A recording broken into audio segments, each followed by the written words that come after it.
All right, as I said to my Finns fans yesterday in my podcast about this unbelievable slate of 6 weeks for the AFC East and lots of other teams as well, but specifically for the AFC East, where 4 teams all in the same division are battling it out, maybe for AFC East supremacy, certainly to make the playoffs, and there's loads of games and amazing matchups for all 4 teams. This is going to be riveting TV. Now, the Bills, they're going to be the first one to take the step on this trail, this wild rogues gallery of, iron gauntlet running for all 4 teams tomorrow night against the Pats up in Foxborough.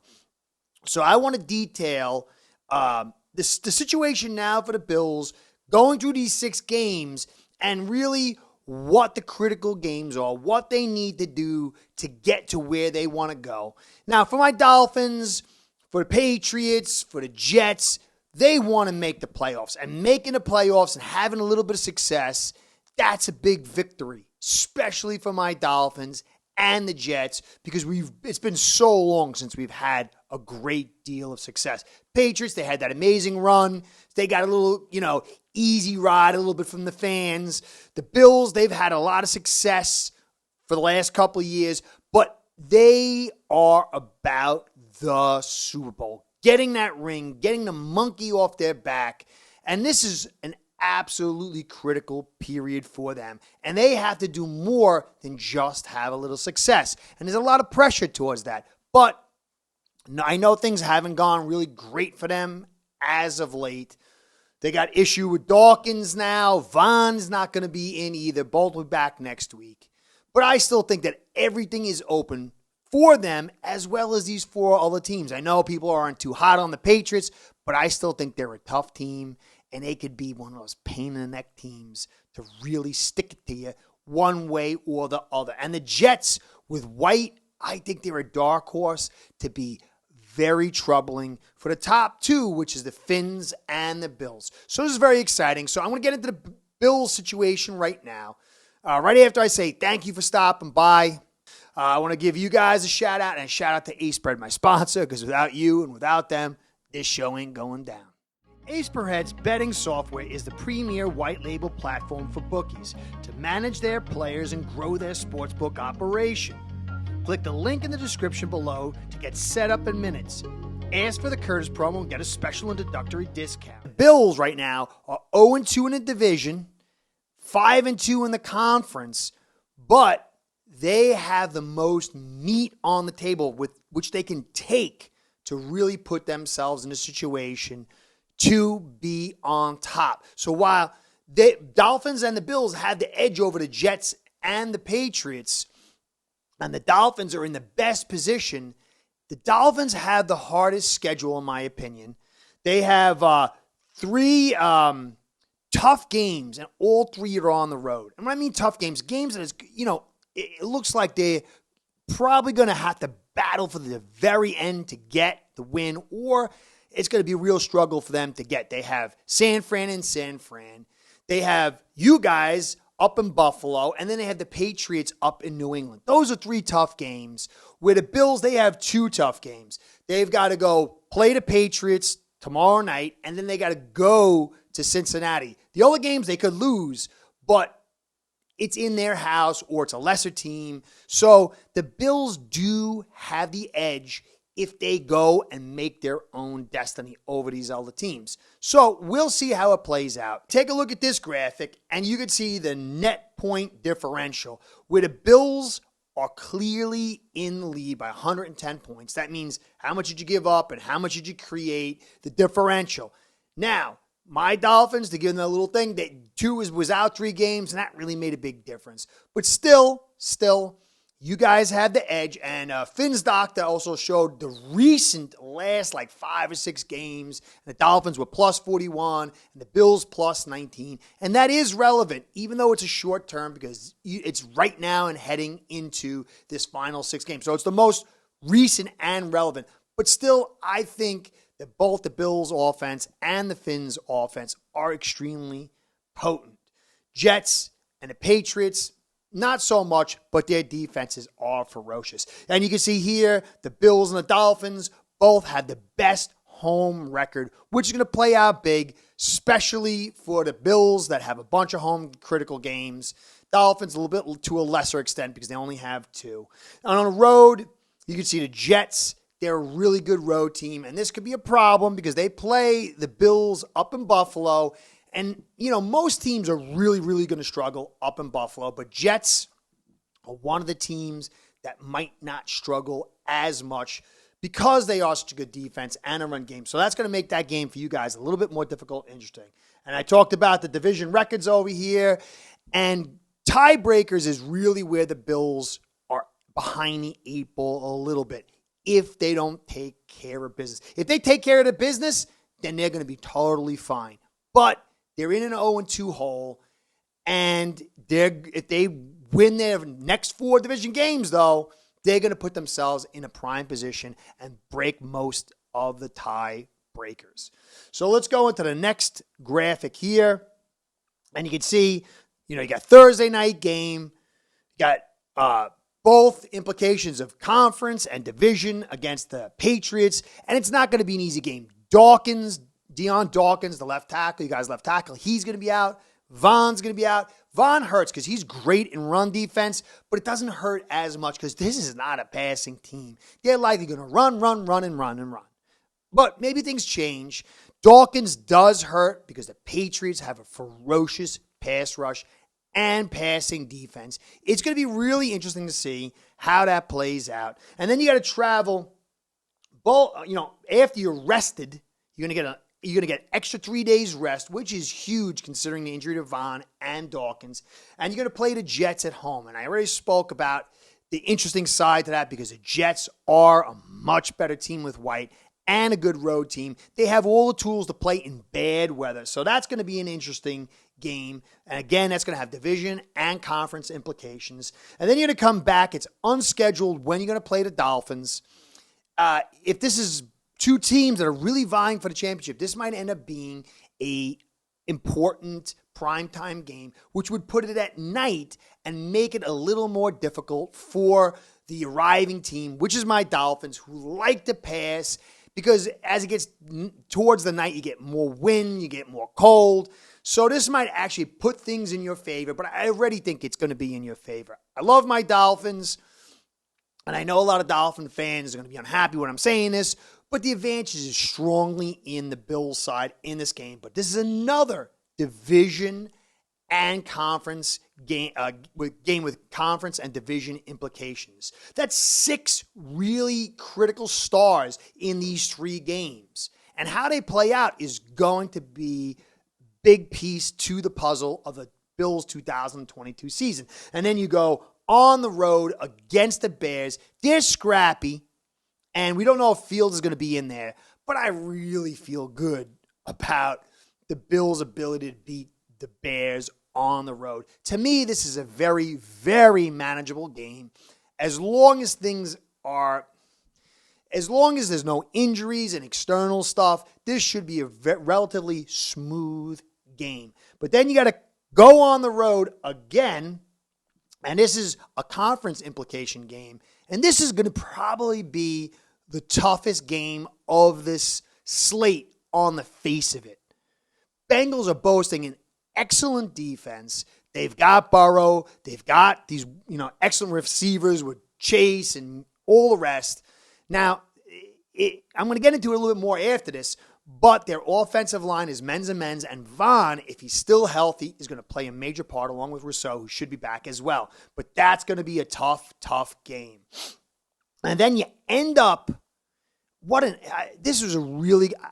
sometimes I get angry at the NFL, but I love how you go to week 18 and you got the Patriots facing the Bills and the Jets facing the Dolphins. The 2 underdogs versus the 2 overdogs. And I'm thinking there's going to be a lot of implications in these 2 games. And it's great the 4 teams are battling it out.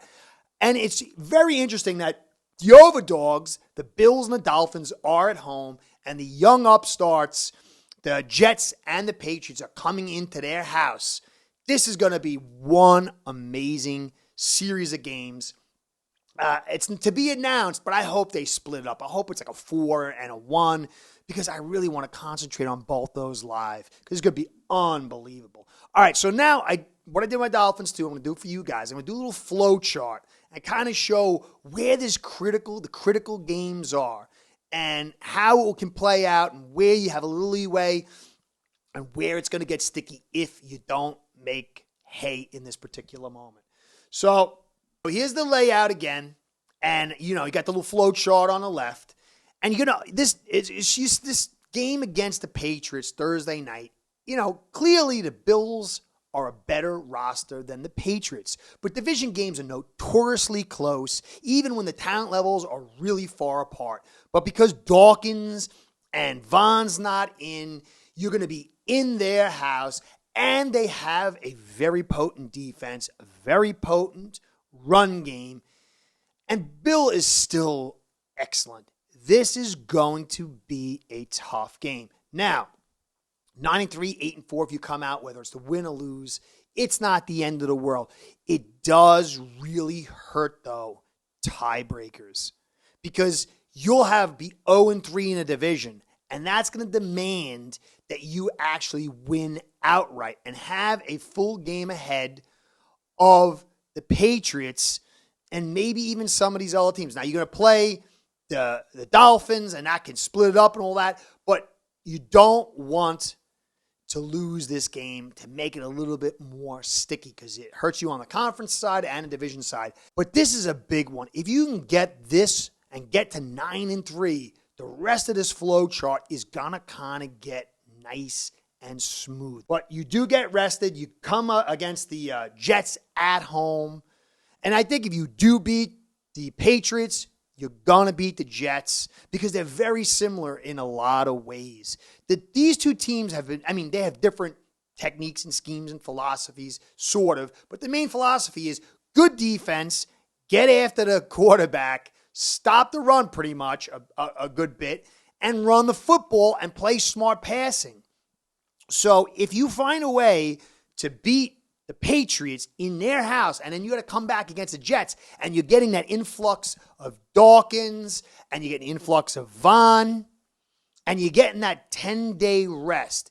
It puts the chances of you winning very highly in your favor. And this is not to knock the Jets. I'm so impressed. And I really don't like the Patriots, and I still have old age hatred of the Jets, but I'm so amazed and proud as a football fan of what they're doing. They're a tough team, guys. This is not going to be an easy win. I think both the Patriots game and the Jets game is going to be a tough one. But if you can come through two of these and get to that 10-3 at this point, or even 9-4, and knock one of these teams off, I think you got to beat the Jets because then you'll really be. If you don't beat the Jets, you're going to not have the tiebreakers against them. You cannot come out of this with 2 losses. I really think it could cripple the whole season. But I do have to believe with all the talent, with Allen and the situations available, that you're going to either be 10-3 and 9-4 at this stage. So then you come back, and then you're going to be playing the Dolphins at home. And I don't know if my man Teron's coming back, and he's a big piece. I think with Teron in there, we could kind of make it a game, but we're a passing team. And it's not going to be passing weather, especially if this is a primetime game. We're going to be on the road 3 weeks in a row, twice to the West, and then coming back to you guys. I think this is the toughest game of the year for the Dolphins, except for maybe this San Fran game. Because with Teron was in, I wouldn't say that. But Teron is likely to be out, and he's likely to be in this game. But I still give you guys the edge. So you at 11-3 is all good. 10-4 is all good. 9-5, though, that's going to be sticky because you would have lost 2 of these division games. Really, if you come to this point and you've won 3 and you're 11-3 with 3 division games, you'll be 3-2, and you won't be beaten in any tiebreakers. And you can't be beaten because you split. And this will be an unbelievable situation for you guys. I'm not exactly certain if that's going to happen. I'm thinking maybe one of these you could lose, maybe the opening to Patriots. I just don't see the Dolphin game being a loss.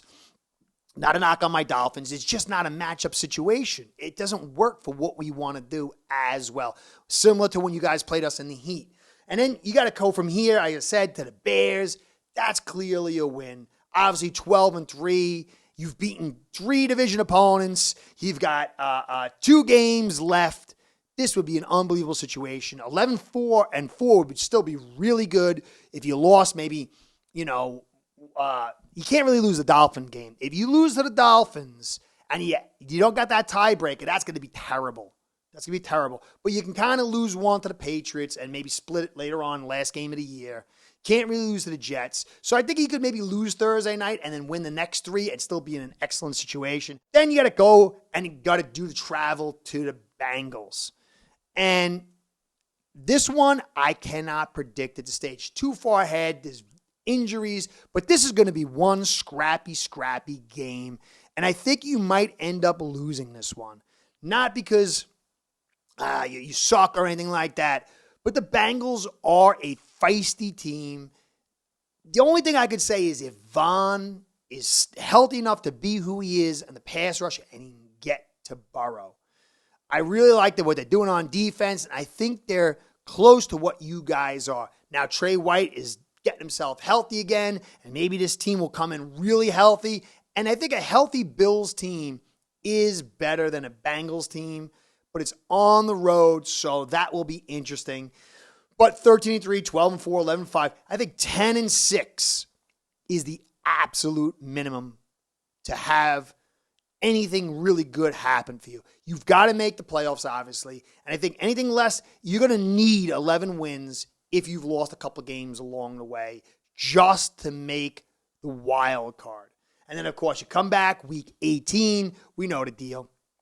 I believe 11-6 is the minimum record the Bills need because Patriots, never want to count them out.